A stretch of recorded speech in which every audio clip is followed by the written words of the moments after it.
Welcome to the deep dive. Today we're plunging into something fascinating, maybe a bit mysterious, Kundalini Yoga. It promises this radical transformation. We hear about ancient wisdom, right? Like uncoiling a serpent. But this is interesting. It also has this really complex, very modern story too. So let's unpack that. Yeah, absolutely. And our goal here for you is really to get you well informed, but, without making your head spin.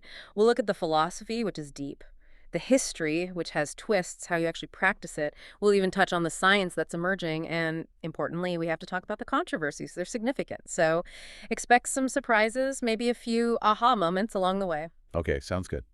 So let's start with the basics. Kundalini Yoga isn't just stretching, right? It's built on this idea of a subtle body.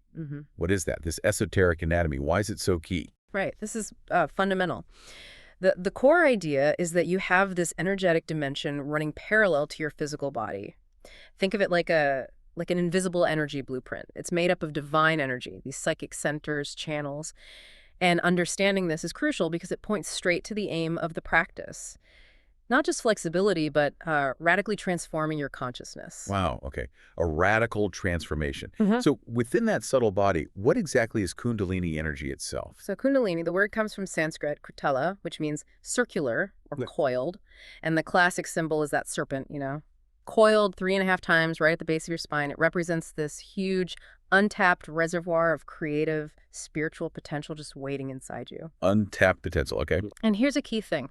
It's not just neutral energy. It's identified with Shakti, the divine feminine power, the force that, animates everything. In traditions like Shaiva Tantra, Shaktism, Kundalini is linked to goddesses like Parvati, Adi-Parashakti. So the practice, it's not just moving energy around, it's actually a devotional path, awakening and uniting with this divine feminine that's already part of you. The devotional path. Interesting. So this awakening, it happens within that subtle body framework.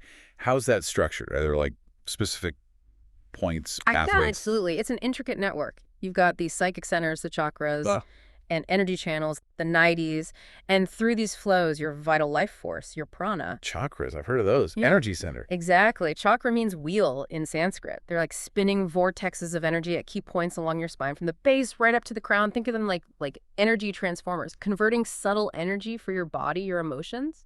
Kundalini Yoga usually focuses on 7 main ones: root, sacral, solar plexus, heart, throat, third eye, and crown. 7 power stations along the spine. And the nadis, are they like the wiring connecting them? That's a great analogy, yeah. Thousands of these subtle channels, apparently. But 3 are really key for Kundalini practice. You have the Ida Nadi on the left. That's cooling lunar feminine energy. Then Pingala Nadi on the right. Heating, solar, masculine. And crucially, the Sushumna Nadi. That's the central channel right up the spinal cord. It's the main highway for when Kundalini awakens and starts to rise. Okay, Ida, Pingala, Sushumna. Got it. And the energy itself, prana. You said life force, but how does it move? Are there different kinds? Right, prana is the overall life force, yeah. You get it from breath, food. But Kundalini Yoga emphasizes 2 main opposing currents within that. There's prana, confusing, I know, same name, which is the upward moving current in your heart, chest area, life-giving. And then there's apana, that's the downward moving eliminatory force, lower abdomen, think grounding, letting go. Upward and downward forces. Exactly, and a key technique is actively bringing these 2 together. Usually at the navel center, the 3rd chakra. This joining generates this intense inner heat. It's called tapas. And that heat is what's said to descend to the root chakra and basically ignite the sleeping Kundalini serpent. It kickstarts the whole process. Okay, so this esoteric system, it's incredibly detailed. What's the takeaway for us, for the listener? How does it relate to, everyday life? Well, think of it as a really comprehensive psycho-spiritual map of you, of human consciousness. And here's the practical link.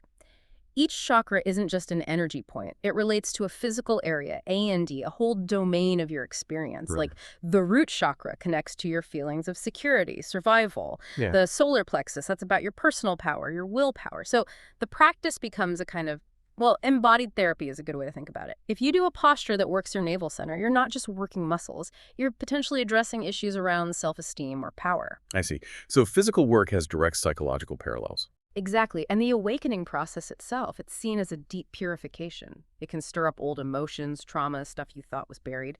And blockages in this energy flow, they're thought to manifest physically as illness or emotionally as instability or just feeling stuck spiritually. And the ultimate point of all this, stirring things up, moving energy, where is it all heading? What's the goal? The ultimate aim is guiding that awakened Kundalini, that Shakti, up from the root, up through the central channel, the Sushumna. As it rises, it's said to pierce each chakra, activating it, purifying it. And the final destination is the crown chakra, Sahasrara. This leads to the symbolic union of Shiva, think transcendent consciousness, and Shakti, that divine energy we talked about. Union of Shiva and Shakti. Right. And the result of that union is said to be samadhi, this blissful, enlightened state. Ego dissolves, you feel one with everything. It's about spiritual liberation, moksha, freedom from karma, from the cycle of action and reaction, and realizing your true purpose, your dharma. Wow, okay. That deep understanding of self, of purpose, that's where it gets really compelling. Which naturally makes you wonder about its history. Where did this powerful practice actually come from? Is it truly ancient? Well, the core ideas, this latent, powerful energy in the body, those are definitely ancient. You find groundwork in texts like the Upanishads, going way back, maybe 800 to 500 BCE. Later texts like the Yoga Kundalini Upanishad or the Shiva Samhita get more specific. So the concepts are old. Very, and it really developed within Shaiva Tantra. As early as the 8th century, texts like the Tantrasadbhava Tantra describe visualizing Shakti moving up that central channel, and by the 11th century, you see the actual term Kutli used for the serpent energy in works like the Suratilaka. Okay, so Tantra played a big role. Huge. And then these tantric ideas got woven into Hatha Yoga roughly between the 9th and 15th centuries. Key Hatha texts, like the Hatha Yoga Pradipika from the 14th century, they explicitly lay out techniques, breath control, body locks, hand gestures, specifically to awaken Kundalini. So it's definitely got deep roots in different traditions. But you mentioned a modern synthesis earlier. What's that about? How does that change the picture for Kundalini Yoga today? Right, that's the critical distinction. Kundalini Yoga is also seen as a type of laya, meaning dissolution or absorption, aiming to dissolve the ego. But, and this is key, the version that became popular in the West is very much syncretic. It blends these ancient tantric and hatha techniques with elements drawn from Sikhism, philosophical ideas, devotional aspects, values like service, discipline. Ah, so it's a blend, not one single unbroken line back to antiquity. Exactly. While the components might be ancient or authentic in their own right, the specific package, the branding, the way it was presented, particularly the narrative of a secret, unbroken transmission, that's what scholars call inventing tradition. It takes authentic pieces, but combines them in a new way with a new story. And this inventing tradition, it sounds like Yogi Bhajan is central to that story. Yeah. Tell us about his role. He's absolutely central to the modern form, yes. Research, especially by historian Philip de Slip, indicates that Yogi Bhajan, well, he actively constructed his spiritual authority and the lineage he claimed.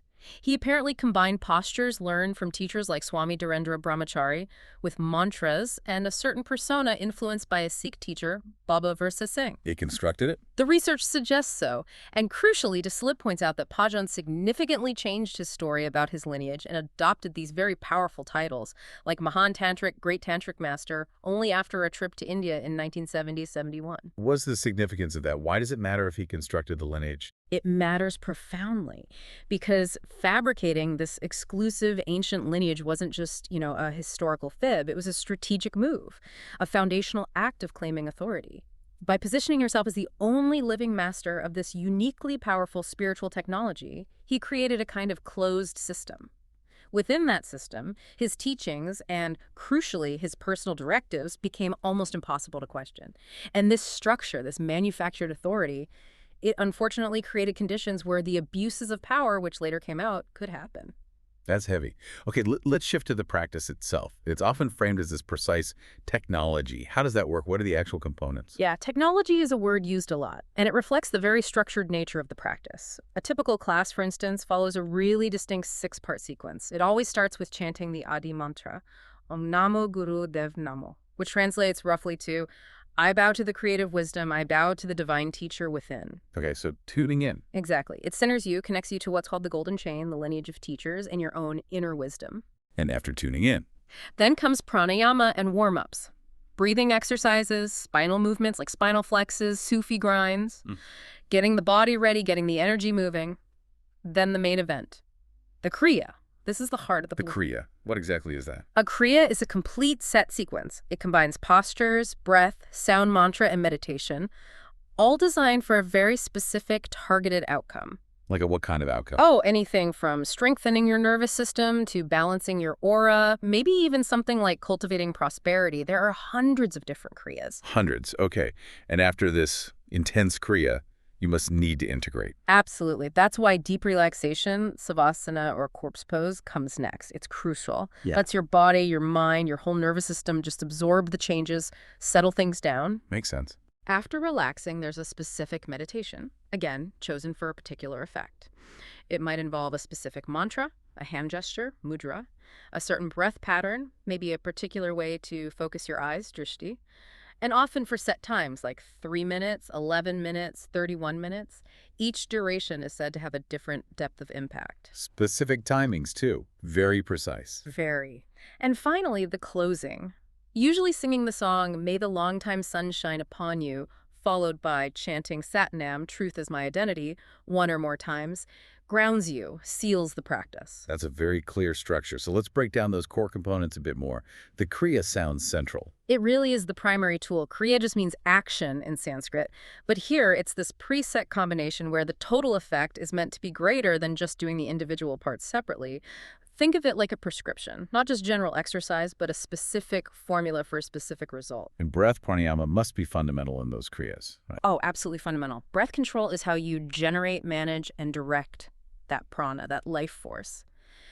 2 techniques are really foundational. There's long, deep breathing, slow, full breaths. Yeah. Calms the nervous system, reduces anxiety, builds energy, very grounding. Okay. And the other one, I've heard of breath of fire. Ah, yes, breath of fire. That's a signature Kundalini technique.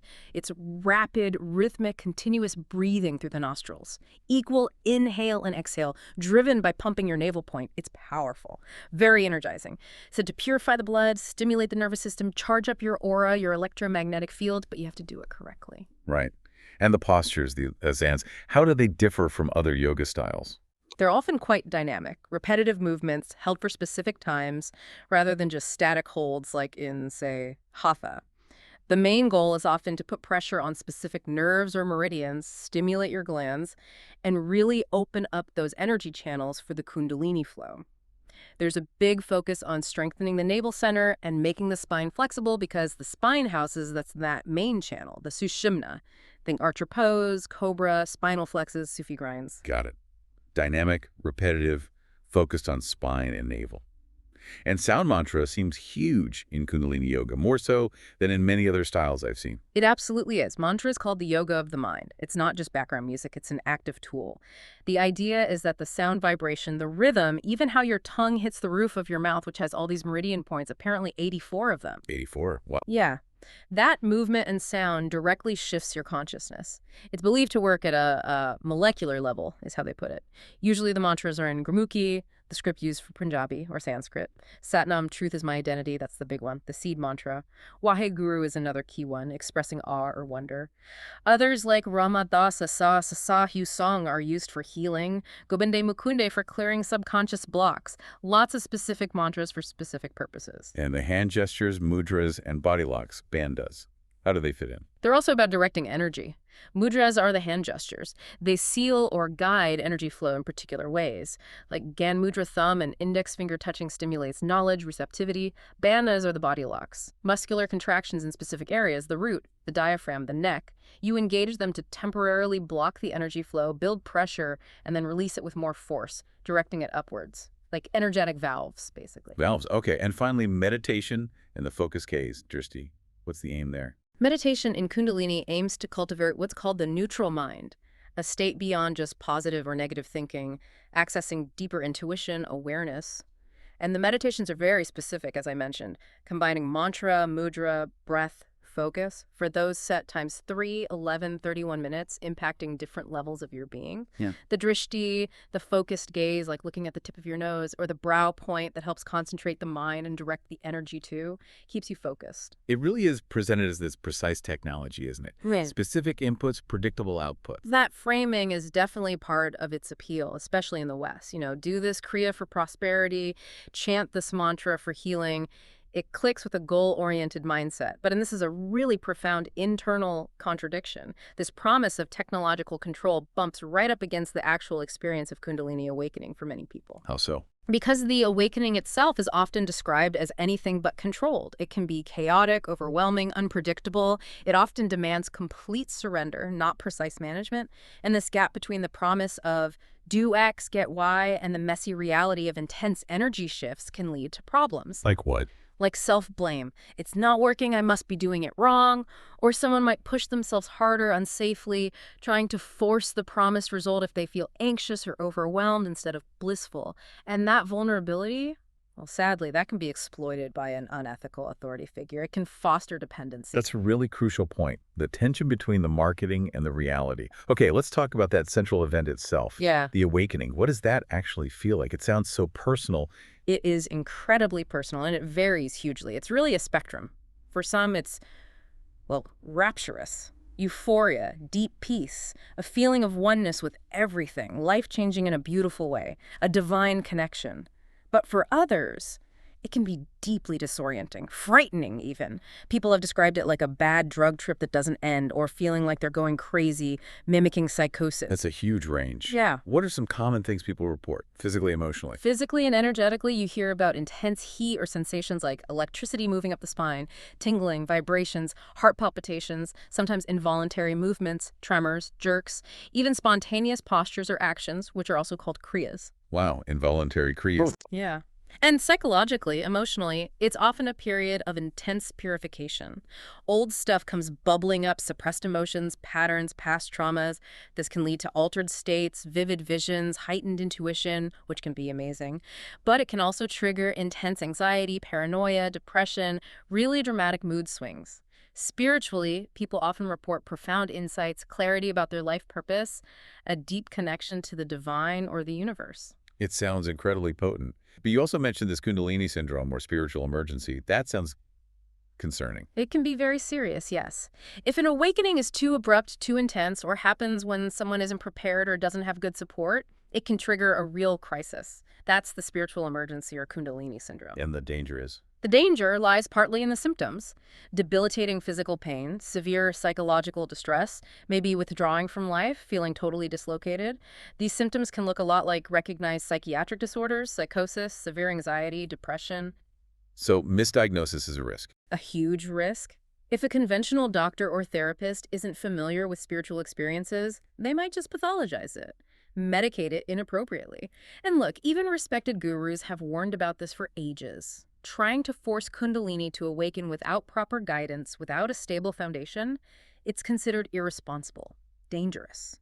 It can potentially lead to lasting mental instability. That's a really sobering warning. Oh. Okay, given these intense possibilities, both positive and negative, what does science say? Is there any objective validation for the benefits people claim? This is where things get really interesting, especially recently. There's a growing body of research. A lot of focus, particularly from places like UCLA Health, has been on cognitive health, especially in older adults, people at risk for Alzheimer's or dementia. And what are they finding?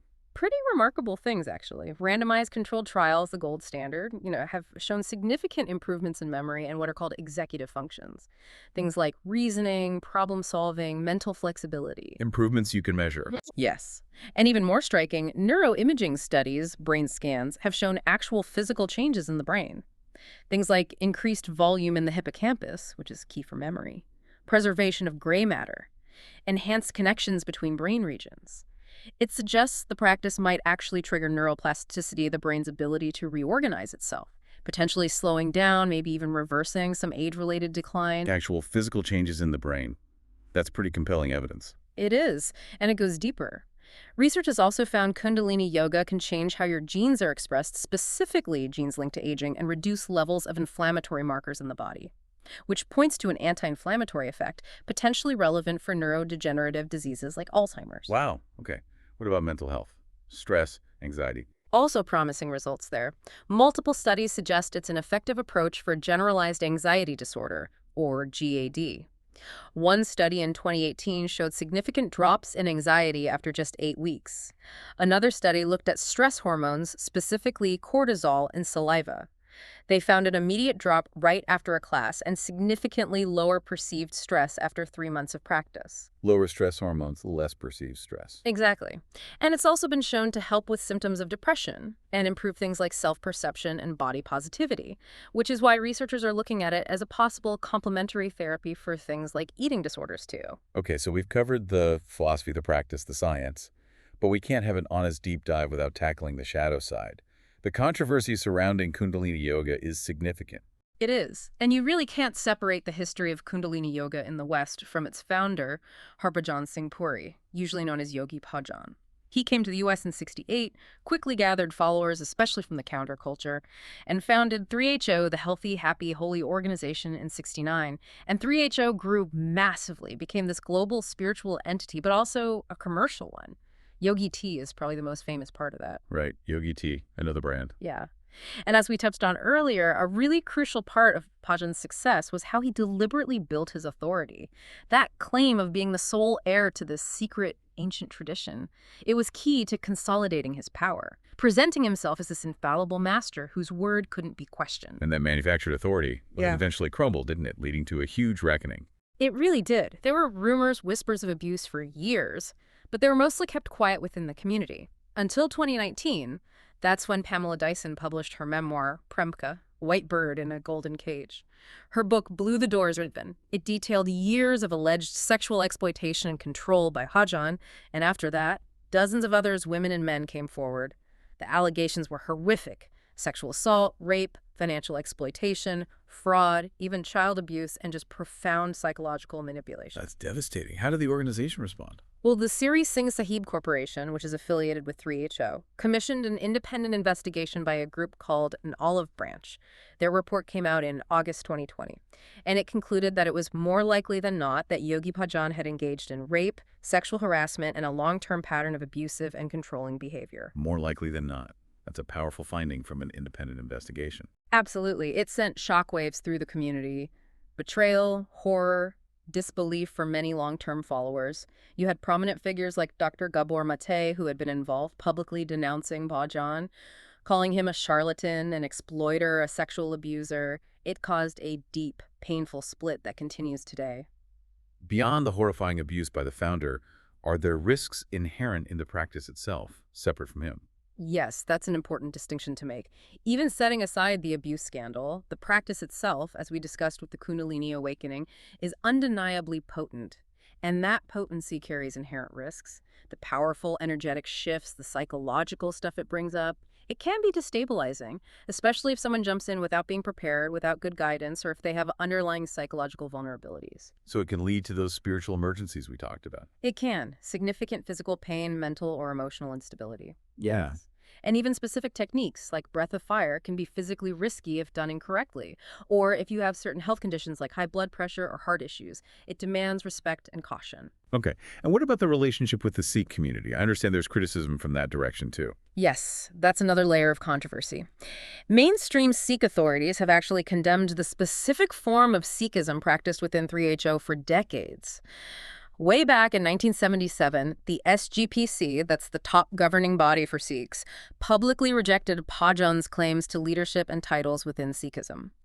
Sikh High Priest even declared his mix of yoga and tantrism to be forbidden and immoral according to Sikh tenets. Forbidden and immoral, wow. Yeah. Many mainstream Sikhs feel that 3HO's use of Sikh mantras, dress, symbols, it's a distortion, a misrepresentation of their faith. They essentially say whatever that is, it's not truly Sikhism. So given this incredibly complicated picture, the abuse, the fabricated lineage, the criticism, but also the reported benefits and powerful techniques, what does Kundalini Yoga look like now? Can you actually separate the practice from the man? That is the central question, the challenge the community is grappling with right now. And what we're seeing emerge is this idea of Kundalini-inspired, or maybe Kundalini-ish yoga.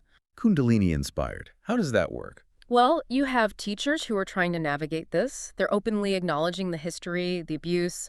They're dropping the honorific titles for Pulojan. They're ditching the more cult-like aspects, like insisting everyone wear white or demanding unquestioning devotion. They're trying to focus purely on the techniques, the kriyas, the pranayama, the meditations, which many people, despite everything, have found genuinely powerful and healing. But is that separation really possible? Some must argue it isn't. Oh, absolutely. There are strong critics who say, no, you can't separate them. They argue the technology itself might be inherently compromised, designed perhaps as part of that system of control, that it can't be fully cleansed. It's a very live debate. It sounds like the whole practice is undergoing a fundamental crisis of authenticity. It really is. The scandal completely shattered that old model, the one based on this pure, unbroken lineage from a perfect master, because the master wasn't pure. But crises can also be catalysts, right? And this one seems to be forcing a shift, moving the source of authenticity away from an external, authoritarian guru and towards the individual practitioner, towards your own experience, your own discernment. So the authority shifts inward. That seems to be the necessary direction. The community is wrestling with this. If the techniques work, but the modern source was corrupt, where does the value lie now? The future, if it has one, likely depends on evolving away from that guru-centric dogmatic model, towards something grounded in personal experience, ethical behavior, and transparent, adaptable techniques. Okay, to help people get a clearer picture, let's place Kundalini Yoga in the context of other styles. How does it really compare to, say, Hatha or Vinyasa, things people might be more familiar with? Yeah, that's helpful. Kundalini, especially the Bhajan style, really does stand apart. Think about Hatha Yoga. Generally, it's slower, focuses on holding individual poses, asanas, coordinating with your breath. It's usually less rigidly structured than a Kundalini Kriya, and the spiritual side might be less explicit in class. Okay, slower, holding poses. What about Vinyasa? That's usually more dynamic. Right, Vinyasa is flow yoga, linking movement and breath, often quite creatively. It's vigorous, definitely has spiritual roots, but it typically doesn't have that specific Kundalini formula. The prescribed combo of mantra, mudra, intense breath work, all aimed at a very specific energetic goal within a set kriya. And Ashtanga. That's known for being very structured, too. It is very structured, very physical. It has fixed sequences of poses you practice in order. Like Kundalini, it's prescriptive. But Ashtanga's focus is more on building internal heat, tapas, purifying the body through sweat and rigorous practice. It doesn't usually have the same emphasis on manipulating specific energies or achieving the specific psycho-spiritual states targeted by Kundalini Kriyas. So what's the main thing that makes Kundalini stand out? I'd say it's that explicit central focus on awakening spiritual energy, the Kundalini energy, to achieve an expanded state of awareness. It's presented as this multi-tool technology, giving equal weight to breath, mantra, meditation, body locks, right alongside the postures. Its primary stated goal is working with the subtle body. It's often called the yoga of awareness. That's its unique selling proposition, if you like. This has been quite the journey. This deep dive really shows Kundalini Yoga is full of these profound, challenging dualities, doesn't it? We've got ancient concepts mixed with a modern lineage that seems, well, fabricated. We've got this technology that has some genuine scientifically studied benefits, especially for the brain and stress, but also carries these significant inherent risks, psycho-spiritual ones. And it's a path to self-awareness that was spread by someone who, it turns out, was charismatic, but also deeply flawed and abusive. It's a lot to hold. It is a lot. And for you listening, if you feel drawn to this practice today in this post-Bhajan reality, it really demands discernment, courage too, and a commitment to your own sovereignty. If you are looking to explore it, maybe seek out those Kundalini-inspired teachers or communities, ones that are open about the history, that have clearly stepped away from any personality cult around Bhajan, and don't ask for blind loyalty. So really vetting the teacher is critical. Asking direct questions. Absolutely critical. You have every right and maybe even a responsibility to ask about their training, any past or present ties to 3HO, how they view the abuse allegations. A teacher with integrity should welcome those questions. See it as a sign you're an engaged, discerning student, not a threat, and, trust your gut. Watch for those classic red flags of high control groups. Like what? Like a leader who seems to have absolute power, who discourages critical thinking or questioning, any kind of financial or sexual exploitation, obviously, or if they demonize people who criticize or leave the group. Basic cult dynamics, really. Be aware. And Personal safety seems paramount here, both physically and mentally. Paramount. You have to be really honest with yourself about your own health history. If you have pre-existing conditions, heart issues, high blood pressure, maybe a history of psychosis or significant trauma, please talk to a doctor or a mental health professional before starting something this potent. Seriously. And in the practice itself, always listen to your body, listen to your mind. Learn to tell the difference between discomfort, which can be part of growth, and genuine pain or distress, which is a signal to stop. You must feel empowered to modify or skip anything that feels unsafe for you, regardless of what the teacher or anyone else is doing. Your well-being comes first. It seems the real challenge, and maybe the opportunity, in practicing Kundalini Yoga today comes down to cultivating viveka. That's a Sanskrit term, right? Meaning discriminated awareness. Exactly. Continuous discriminative awareness. So it's about being able to take what feels genuinely useful, healing, and true for you from these powerful techniques, while consciously, critically identifying and rejecting that toxic legacy, the control, the abuse, the dogma that came with its modern popularizer. The path forward, it seems, doesn't need blind followers anymore. It needs informed, discerning, sovereign practitioners. Something to really think about.